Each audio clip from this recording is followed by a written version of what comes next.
ನಮಸ್ತೆ ವೀಕ್ಷಕರೇ, maths class S J YouTube ಚಾನಲ್ಗೆ ಸ್ವಾಗತ. ನಾನು ನಿಮ್ಮ ಶಿವಯೋಗಿ.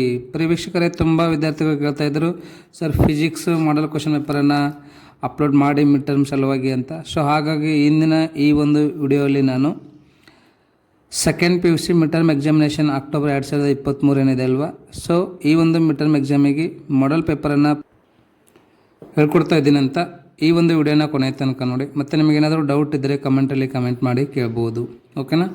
ಸೊ ಟೈಮ್ ಬಂದುಬಿಟ್ಟು ನಿಮಗೆ 3 hours 15 minutes ಇದ್ದಿರ್ತದೆ. ಮ್ಯಾಕ್ಸಿಮಮ್ ಮಾರ್ಕ್ಸ್ ಬಂದುಬಿಟ್ಟು ನಿಮಗೆ 70 marks ಇದ್ದಿರ್ತದೆ ನೋಡಿರಿ. ಫಸ್ಟ್ ಇನ್ಸ್ಟ್ರಕ್ಷನನ್ನು ಚೆನ್ನಾಗಿ ಓದ್ರಿ. ಎಕ್ಸಾಮ್ ಬರೋದಕ್ಕಿಂತ ಮುಂಚೆ ಇನ್ಸ್ಟ್ರಕ್ಷನ್ ತುಂಬ ಇಂಪಾರ್ಟೆಂಟ್ ಇದೆ. ಏನಿದೆ ನೋಡಿ, general instructions, all parts are compulsory. ಎಲ್ಲ ಪಾರ್ಟ್ಸ್ಗಳು ಕಂಪಲ್ಸರಿಲಿ ನೀವು ಬರೀಲೇಬೇಕಂತ. For part A questions, first written answer will be consider for awarding marks ಅಂತ. ಅಂದರೆ ಇವಾಗ ಪಾರ್ಟ್ ಏನಿದೆ ಅಲ್ವಾ, ಸೊ ಈ ಪಾರ್ಟಲ್ಲಿಂದ ಕ್ವಶನ್ಸ್ಗಳು ಯಾವ ಥರ ಬರೀಬೇಕು ಅಂದರೆ, ಫಸ್ಟಿಗೇನೋ ಆನ್ಸರ್ ಬರೀತಿರಲಿಲ್ಲ ಅದನ್ನೇ ಕನ್ಸಿಡರ್ ಮಾಡ್ತಾರಂತೆ. ಫಸ್ಟಿಗೇನೋ ಒಂದು ಬರೆದು ರಾಂಗ್ ಹಾಕಿ ಮತ್ತೊಂದು ಬರೆಯೋದು, ಅಥವಾ ಫಸ್ಟ್ ಒಂದು ಬರೆಯೋದು ಆಮೇಲೆ ಒಂದು ಬರೆಯೋದು ಮಾಡಬೇಡ್ರಿ. ಫಸ್ಟಿಗೇನು ಬರೆದಿರ್ತಿರಲಿಲ್ಲ ಅದನ್ನೇ ಕನ್ಸಿಡರ್ ಮಾಡ್ತಾರಂತ. ಹಾಗಾಗಿ ವಿಚಾರ ಮಾಡಿರಿ, ಒಂದಲ್ಲ ಎರಡು ಸರ್ತಿ ಥಿಂಕ್ ಮಾಡಿರಿ. ಕರೆಕ್ಟ್ ಅನ್ನಿಸ್ತಂದ್ರೆ ಆನ್ಸರ್ ಬರೀರಿ. ಮತ್ತು answer without relevant diagram, figure, circuit when ever necessary will not carry any marks. ನೀವೇನಾದರೂ ಆನ್ಸರ್ ವಿತೌಟ್ ಡಯಾಗ್ರಾಮ್ ಇಲ್ಲಾರ್ದೆ ಅಥವಾ ಫಿಗರ್ ಇಲ್ಲಾರ್ದೆ ಅಥವಾ ಸರ್ಕ್ಯೂಟ್ ಇಲ್ಲಾರ್ದೆ ಬರೆದ್ರಿ ಅಂತಂದರೆ ಅಲ್ಲಿ ನಿಮಗೆ ಯಾವುದೇ ಮಾರ್ಕ್ ಸಿಗಂಗಿಲ್ಲ ಅಂತ. ಡಯಾಗ್ರಾಮ್ ನೀಟಾಗಿ ಹಾಕಬೇಕು, ಫಿಗರ್ ಇದ್ದರೆ ಫಿಗರ್ ಹಾಕಬೇಕು, ಸರ್ಕ್ಯೂಟ್ ಇದ್ದರೆ ಸರ್ಕ್ಯೂಟನ್ನು ಹಾಕಬೇಕಂತ, okay. Direct answer to numerical without detailed solution will not carry any mark. ಇದರ ಅರ್ಥ ಏನು ಅಂತಂದರೆ, ನೀವು ಏನು ಮಾಡ್ತೀರಿ ಅಂತಂದ್ರೆ, ನ್ಯೂಮರಿಕಲ್ ಕ್ವಶನ್ ಇದ್ದಿರ್ತಾವಿಲ್ಲ, ಡೈರೆಕ್ಟ್ ಆನ್ಸರ್ ಬರೀತೀರಿ ನೋಡ್ರಿ. ಏನಂಗೆ ಇದ್ರ ಸಾಲ್ಯೂಷನ್ ಎಲ್ಲ ಬರಲ್ಲಪ್ಪ, ನಾನು ಡೈರೆಕ್ಟ್ ಆನ್ಸರ್ ಬರೀತೀನಿ ಅಂಥೇಳಿ ಯಾರ್ದಾರ ಕೇಳಿ ಅಥವಾ ನಿಮ್ಮ ತಲೆಗೆ ಏನು ಐತೆ ಅಂದ್ರೆ ಸುಮ್ಮನೆ ಆನ್ಸರ್ ಬರೀತಿರಲ್ಲ, ಹಂಗೆ ಆನ್ಸರ್ ಬರೆದ್ರೆ ನಿಮಗೆ ಮಾರ್ಕ್ಸ್ ಕೊಡೋಂಗಿಲ್ಲ ಅಂತ. ಮತ್ತು ಯಾವಾಗ ಕೊಡ್ತಾರಂದ್ರೆ ಅದರ ಡಿಟೇಲ್ಡ್ ಸಾಲ್ಯೂಷನ್ ಇರಬೇಕಂತ್ರಿ, ಅವಾಗ ಮಾತ್ರ ನಿಮಗೆ ಮಾರ್ಕ್ಸ್ಗಳು ಸಿಗ್ತಾವ. ಕೆಲವೊಂದು ಜನ ಅಂತೀರಿ ಸುಮ್ಮನೆ ಆನ್ಸರ್ ಬರೆದ್ರೆ ಒಂದು ಮಾರ್ಕ್ ಕೊಡ್ತಾರ್ರಿ ಅಂತ, ಹಂಗಿಲ್ಲ ಅಂತ ನೋಡ್ರಿ. ಡಿಟೇಲ್ಡ್ ಸಾಲ್ಯೂಷನ್ ಬೇಕು ಅಂತ ಹೇಳಕತ್ತಾರ ಅವರು, ಓಕೆನಾ. ರೈಟ್, ಅದಕ್ಕೆ ಇನ್ಸ್ಟ್ರಕ್ಷನನ್ನು ಚೆನ್ನಾಗಿ ಓದ್ಕೊಳ್ರಿ, ಓದ್ಕೊಂಡು ಬರೀರಿ. ಇವಾಗ ನೋಡಿರಿ ಪಾರ್ಟ್ ಇದೆ ನೋಡಿರಿ. ಪಾರ್ಟ್ ಏನದಂದರೆ, pick the correct option among the 4 given options for all the following questions. So ಈ 4ರಲ್ಲಿ ಕರೆಕ್ಟ್ ಆನ್ಸರ್ ಯಾವುದದ ಅದನ್ನು ನೀವು ಚಾಯ್ಸ್ ಮಾಡಿ ಅಥವಾ ಪಿಕ್ ಮಾಡಿ ಅದನ್ನು ಬರೀಬೇಕಂತ, ಓಕೆ. ಇಲ್ಲಿ ನಿಮಗೆ 15 MCQ ಕ್ವಶನ್ ಸಿಗ್ತಾ ಇದೆ ನೋಡಿರಿ. ಎಷ್ಟು? 15 MCQ ಕ್ವಶನ್ಸ್ ಅದಾವೆ. The quantisation of charge indicates that a option charge which is a fraction of charge on an electron is not possible ಅಂತ. A charge cannot be destroyed, charge exist on particles, there exist a minimum permissible charge on a particle ಅಂತ. ಇವು 4ರೊಳಗೆ ಯಾವ್ದು correct ಆಗ್ತದೆ ಅದನ್ನು ನೋಡಿ ಬರೀರಿ. ಮತ್ತು dear students, ಇನ್ನೂ ಯಾರೆಲ್ಲ ನಂದು ಟೆಲಿಗ್ರಾಮ್ ಗ್ರೂಪಿಗೆ ಜಾಯ್ನ್ ಆಗಿಲ್ಲ ಅಥವಾ ವಾಟ್ಸಪ್ ಗ್ರೂಪಿಗೆ ಜಾಯ್ನ್ ಆಗಿಲ್ಲ ಅಂದರೆ ನಾನು ಡಿಸ್ಕ್ರಿಪ್ಷನಲ್ಲಿ ಕೊಟ್ಟಿರ್ತಕ್ಕಂಥ ಲಿಂಕನ್ನು ಯೂಸ್ ಮಾಡಿ ತಾವು ಜಾಯ್ನ್ ಆಗ್ಬೋದು, ಓಕೆ. ಸೆಕೆಂಡ್ ಕ್ವಶನ್ ನೋಡಿರಿ. The electric field at a point on equatorial line of a dipole and direction of the dipole moment is dash ಅಂತ. Will be a parallel, will be in opposite direction, will be in perpendicular, or not related ಅಂತ ಹೇಳಕತ್ತಾರೆ ಅವರು. ಯಾವ್ದು correct answer ಆಗ್ತದೆ ನೋಡಿರಿ, ನೋಡಿ ಅದನ್ನು ಬರೀರಿ. ಈ ಥರ ಕ್ವಶನ್ಸ್ಗಳನ್ನ ಪ್ರಿಪೇರ್ ಆಗಿರಿ, ಯಾಕಂದರೆ ನಿಮಗೆ ಮಿಡ್ ಟರ್ಮಿಗೆ ಇವೇ ಕ್ವಶನ್ಸ್ ಬರ್ತಕ್ಕಂಥ ಚಾನ್ಸಸ್ನು ತುಂಬ ಇದೆ ರೀ. ನಿಮ್ಗೊಂದು ಡೌಟ್ ಇರ್ಬೋದು, ಸರ್ ಇದರಲ್ಲಿಂದ ಎಷ್ಟು ಬರ್ತಾವೆ ರೀ ಮಿಡ್ ಟರ್ಮಿಗೆ ಅಂದರೆ, ಒಂದು 15 to 20 marks ಬರ್ಬೋದು ರೀ. 15ರಿಂದ 20 ಮಾರ್ಕ್ ಬರ್ತಾವೆ. The correct formula for electric potential is dash ಅಂತ.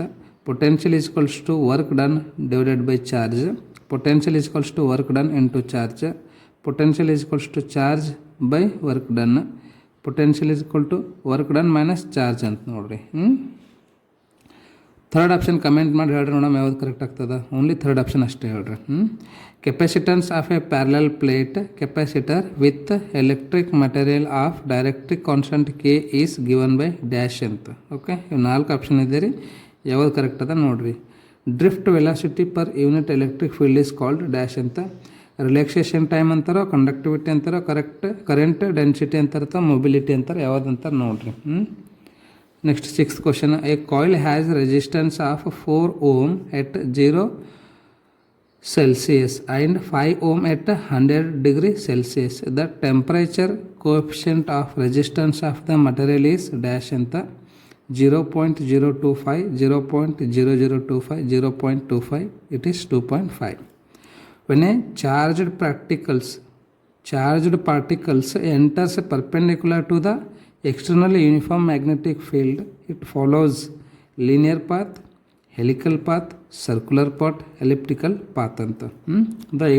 The SI unit of magnetic pole strength is dash ampere per meter, ampere meter square, ampere per meter square. Nickel is a diamagnetic, paramagnetic, ferromagnetic, none of these ಅಂತ ನೋಡ್ರಿ. ನಿಕಲ್ ಅನ್ನೋದೇನದ ಅಂತ. Next ನೋಡ್ರಿ 10th question. In stable equilibrium the potential energy of a magnetic dipole in a uniform magnetic field is EV equal to minus mb. The amount of work done required to rotate the magnetic dipole through 180 degrees dash ಅಂತ. A option minus M B, B option G, C option, B option 0 ಇದೆ, C option plus M B, D option plus 2 M B ಅಂತ. Okay. The law which gives the polarity of individual E M F electric magnetic field in electromagnetic induction is dash ಅಂತ. A Gauss law in magnetism, Ampere's circuit law, Faraday's law, Lenz laws ಅಂತ ನೋಡ್ರಿ. Mutual inductance of two coils can be increased by A option decreasing the number of turn in the coil, increasing the number of turn in the coils, winding the coils on wooden core, none of the above ಅಂತ. ನೋಡಿರಿ ಯಾವ್ಯಾವ್ದ correct answer ನೋಡಿ ನೀವೇನದ tick ಮಾಡ್ಕೊಳ್ರಿ. ಈ ಥರ ಕ್ವಶನ್ಸ್ನ ಕೇಳ್ಬೋದು. ಸ್ವಲ್ಪ ಇವೆಲ್ಲ ಕ್ವಶನ್ಸ್ಗಳು ನಿಮಗೆ ಬರ್ತಾವ ಬರೋಂಗಿಲ್ಲ ಅಂತ ನೀವೇನದ ಒಂದು ಟೈಮ್ ವೆರಿಫೈ ಮಾಡಿರಿ. ಯಾಕಂದರೆ ಎಕ್ಸಾಮ್ ಇದೆ ಅಲ್ವಾ, ನೀವು ಆಲ್ರೆಡಿ ಇವಾಗ ಪ್ರಿಪೇರ್ ಆಗಿರ್ತೀರಿ. ಇವೆಲ್ಲ ಕ್ವಶನ್ಸ್ಗಳು ಆನ್ಸರ್ ನಿಮಗೆ ಬರ್ತಾವ ಬರೋಂಗಿಲ್ಲ, ಯಾವ ಥರ ಕ್ವಶನ್ ಕೇಳಿದ್ದಾನೆ ಅಂತ ಒಂದು ನಿಮಗೆ ಐಡಿಯಾ ಬರ್ತದೆ. ಇನ್ನೂ ನೀವು ಪ್ರಿಪೇರ್ ಆಗಿದ್ದಿಲ್ಲ ಅಂದರೆ ಪ್ರಿಪೇರ್ ಆಗ್ರಿ, ಇನ್ನೂ ಟೈಮ್ ಇದೆ ನಿಮಗೆ, ಪ್ರಿಪೇರ್ ಆಗ್ರಿ. ಒಂದು 3-4 ಚಾಪ್ಟರ್ ಪ್ರಿಪೇರ್ ಆಗ್ರಿ ಸಾಕು, 50 to 60 ಮಾರ್ಕ್ಸ್ ಬರ್ತದೆ. ಪ್ಲ್ಯಾನ್ ಮಾಡಿ ಸ್ಟಡಿ ಮಾಡ್ಬೇಕು. ನಾನು ಹೇಳ್ತೀನಿ ಅಂತ ಒಂದು ಹೆಂಗೆ ನಾವು ಸ್ಟಡಿ ಮಾಡಬೇಕು ಅಂಥೇಳಿ ಸ್ವಲ್ಪ ವೇಟ್ ಮಾಡಿರಿ. Which of the following circuits exhibits maximum power dissipation ಅಂತ ನೋಡ್ರಿ. Pure inductive circuit, pure capacitive circuit, pure resistive circuit, none of the above. Transformer works in the principle of power factor, resonance, self induction, mutual induction. Transformer ಯಾವ ಒಂದು principle ಮೇಲೆ work ಮಾಡ್ತದೆ ಅಂತ ನೋಡ್ರಿ. Which of the following rays is not a electromagnetic wave ಅಂತ. X rays ಅಥವಾ ಯಾವುದಿದು gamma race ಆಗಬೇಕೇನೋ, ಏನೋ ಆಪ್ಷನ್ ಒಳಗೆ ಬರೀ ಮೈನಸ್ ರೇಸ್ ಅಂತ ಅಷ್ಟೇ, ಗ್ಯಾಮಾ ಆಗಬೇಕೇನೋ, ಬೀಟಾ ರೇಸ್, ಹೀಟ್ ರೇಸ್. ನೋಡಿರಿ ಯಾವ್ದಾಗ್ತದೆ. Fill in the blanks by choosing appropriate answer given in the brackets for all the following questions. 5 fill in the blanks ada nodri. The direction of electric field is dash from the positive charge. The example for non-ohmic resistance is dash. A magnetic field can be produced by dash anta. The net magnetic flux through a closed surface is dash anta. In electromagnetic wave, electric field and magnetic field are dash ಅಂತ ನೋಡ್ರಿ. ಇವೇನೋ MCQ ಅದಾವ, ಇಲ್ಲೆಲ್ಲ ನಿಮಗೆ ಆನ್ಸರ್ಗಳನ್ನು ಕೊಟ್ಟಿದ್ದಾನೆ. ಯಾವುದು correct ಆಗ್ತದೆ ನೋಡಿ ಬರೀರಿ. ಆಮೇಲೆ ನೋಡಿರಿ ಪಾರ್ಟ್ ಬಿ ಅಲ್ಲಿ ಇಲ್ಲಿ ನಿಮಗೆ 2 ಮಾರ್ಕಿಂದು ಎಷ್ಟು 9 ಕ್ವಶನ್ಸ್ಗಳು ಅದಾವೆ ನೋಡಿರಿ. 9ಅಲ್ಲಿ ಎಷ್ಟು ಬರೀಬೇಕಂದ್ರೆ ನೀವು ಎನಿ 5 ಬರೀಬೇಕು. 9ಅಲ್ಲಿ 5 ಬರೀಬೇಕು. ಅದಕ್ಕೆ ಹೇಳಿ ನಾನು ಒಂದು 3-4 ಚಾಪ್ಟರ್ ಓದ್ರಿ ಸಾಕು. ಯಾಕಂದರೆ ನಮಗೆ ಇಲ್ಲಿ ಒಂದು 45% ಚಾಯ್ಸ್ ಸಿಗೋಕತ್ತದ, ಹೌದಲ್ವ? ಸೊ ಹಂಗಾಗಿ ಒಂದು 3-4 ಚಾಪ್ಟರ್ ಪರ್ಫೆಕ್ಟ್ ಆಗ್ರಿ. ಆಗಿದ್ದಿಲ್ಲ ಅಂದರೆ ಬೆಸ್ಟ್. ಸಾಧ್ಯ ಆದಷ್ಟು ಜಾಸ್ತಿ ಕವರ್ ಮಾಡಿರಿ. ಬಟ್ ಅನಿವಾರ್ಯ ನೀವೇನು ಮಾಡೋದಿಲ್ಲ ಅಂದರೆ ಒಂದು 3-4 ಆದರೂ ಮಾಡಿರಿ ಅಂತ ಹೇಳ್ತಾ ಇದ್ದೀನಿ ನಾನು. Mention any 2 methods of charging a body ಅಂತ. A parallel plate capacitor with air between the plates has a capacitance of 8 pf. 1 pf is 10 to the power minus 12 ಅಂತ ನೋಡ್ರಿ, 12 f ಅಂತ. What will be the space between them is filled with A substance of dielectric constant 6 ಅಂತ. State Kirchhoff loss for electrical network. Write an expression for drift velocity in terms of electric current and explain the terms. When wills the magnetic force on a moving charge is maximum and minimum. Next question. Define the terms magnetization and magnetic intensity. ಇದರ ಅರ್ಥ ಏನಂತ ನೋಡ್ರಿ. Define ಅಂದರೆ ಹಿಂಗಂದ್ರೆ ಏನು ಅಂತಂದಂಗೆ. State laws of electromagnetic induction. Mention any two factors on which mutual inductance depend on. Give any two applications of infrared radiations.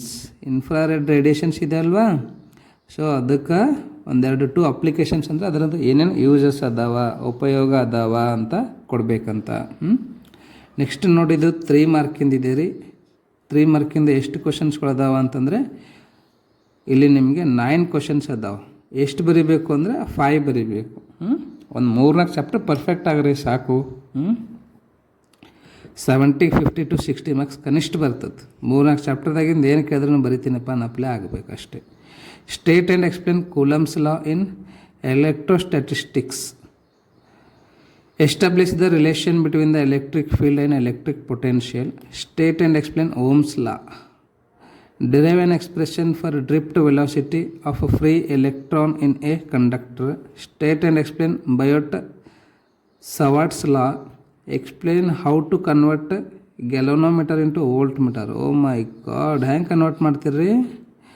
Write any 3 differences between para and ferromagnetic materials ಅಂತ. Explain briefly coil and bar magnetic experiment to demonstrate electromagnetic induction. Derive an expression for electromagnetic EMF. Motional EMF ಅಂತ ನೋಡ್ರಿ. Induced in a rod moving particular to the uniform magnetic field ಅಂತ. First ಚೆನ್ನಾಗಿ ಕ್ವಶನ್ಸ್ಗಳನ್ನು ಅರ್ಥ ಮಾಡ್ಕೊಳ್ರಿ, ಆಮೇಲೆ ಏನದ ನೀವು ಸಾಲ್ಯೂಷನನ್ನು ಬರೀರಿ. Okay right. ನೋಡಿ ಇವಾಗ 5 ಮಾರ್ಕಿಂದಿದೆ ನೋಡಿ. ಆನ್ಸರ್ ಎನಿ 3, 5 ಮಾರ್ಕಿಂದ ಎನಿ 3 ಆನ್ಸರನ್ನು ಬರೀಬೇಕಂತ. ಎಷ್ಟು ಕ್ವಶನ್ಸ್ ಅದಾವೆ ನೋಡ್ರಿ. State Gauss law. Derive an expression for electric field at a point due to infinitely long uniformly charged straight conductor using Gauss law ಅಂತ ನೋಡ್ರಿ. Second question is what is a capacitor. ಇದಕ್ಕೆ 1 mark ಇದೆ. On what factors the capacitance of a parallel plate capacitor depends on. ಇದು 2 mark ಇದೆ. Write an expression for energy stored in a capacitor and explain the terms. ಇದಕ್ಕೆ 2 mark ಇದೆ ನೋಡಿ.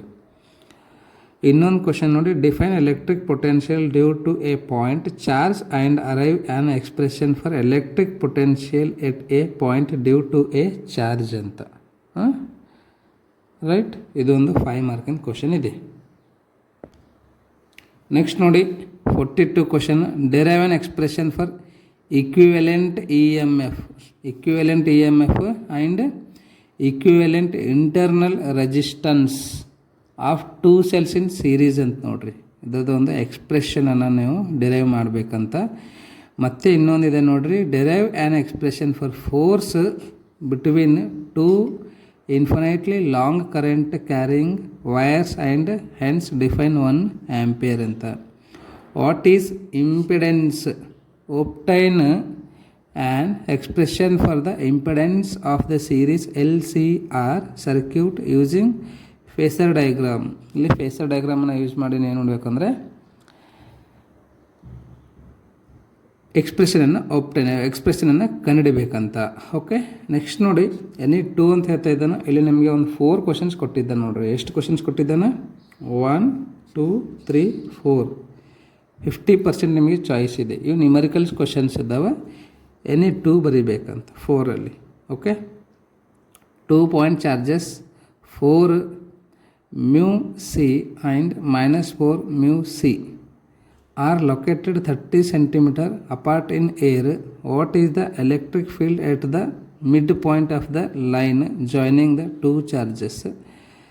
B option, if a negative test charge 1.9 Nc is placed at the point, what is the force experienced by the test charge anta? A wire having length 2.0 meter, diameter 1.0 meter and resistivity 1.963 into 10 to the power minus 8 ohm meter is connected in series with the battery of EMF 3 volt and internal resistance 1 ohm. Calculate the resistance of the wire and current in the circuit ಅಂತ. Remaining 2 questions ಇಲ್ಲದಾವ, ನೋಡಿರಿ, ಚೆನ್ನಾಗಿ ನೋಡಿ ಅರ್ಥ ಮಾಡ್ಕೊಳ್ರಿ. ಓಕೆನಾ? So ಈ ಒಂದು video ನಿಮಗೆ ಯೂಸ್ ಆಗಿದೆ ಅಂತ ಅಂದ್ಕೊತೀನಿ. ಮತ್ತು ಇನ್ನೂ ಯಾರೆಲ್ಲ ನನ್ನ ಚಾನಲಿಗೆ ಸಬ್ಸ್ಕ್ರೈಬ್ ಆಗಿಲ್ಲ, ಈ ಕೂಡಲೇ ಸಬ್ಸ್ಕ್ರೈಬ್ ಆಗಿರಿ. ನಿಮ್ಮ ಫ್ರೆಂಡ್ಸಿಗೂ ಸಹ ಶೇರ್ ಮಾಡಿರಿ. ನಿಮ್ಮ ಸಪೋರ್ಟ್ ಇದೇ ಥರ ಯಾವಾಗಲೂ ಇರಲಿ. ಓಕೆ, ಸೊ ಮತ್ತೆ ಏನಾದ ನೆಕ್ಸ್ಟ್ ಒಂದು ವಿಡಿಯೋಲಿ ನೋಡೋಣ ಅಂತ. ಮುಂದಿನ ಒಂದು ವಿಡಿಯೋಲಿ ನಾನು MCQ ಕ್ವಶನ್ಸ್ಗಳು ತುಂಬ ವಿದ್ಯಾರ್ಥಿಗಳು ಕೇಳ್ತಾ ಇದ್ದಾರೆ, ಹಾಗಾಗಿ ಮ್ಯಾಥಮೆಟಿಕ್ಸ್ ಸಬ್ಜೆಕ್ಟಿಂದು MCQ ಕ್ವಶನ್ಸನ್ನು ಮಾಡ್ತೀನಿ ಅಂತ. ಇವಾಗ 2 ಚಾಪ್ಟರ್ ಮಾಡಿದ್ದೀನಿ, ರಿಮೈನಿಂಗ್ ಒಂದು 5 ಚಾಪ್ಟರ್ ಮಾಡ್ತೀನಿ ಅಂತ. ಕಂಟಿನ್ಯೂಸಿಗೆ ಅವೇ ಮಾಡ್ತೀನಿ ಅಂತ. ಏನು ವರಿ ಮಾಡ್ಕೊಳಕ್ಕೆ ಹೋಗ್ಬಿಟ್ಟು ಚೆನ್ನಾಗಿ ಪ್ರಾಕ್ಟೀಸ್ ಮಾಡಿರಿ ಸಾಕು. ಓಕೆ, ಸೊ ಈ ಒಂದು ವಿಡಿಯೋನ ಇಷ್ಟ ತನಕ ನೋಡೋದಕ್ಕೆ ನಿಮ್ಮೆಲ್ಲರಿಗೂ ತುಂಬ ಧನ್ಯವಾದಗಳು. Thank you so much.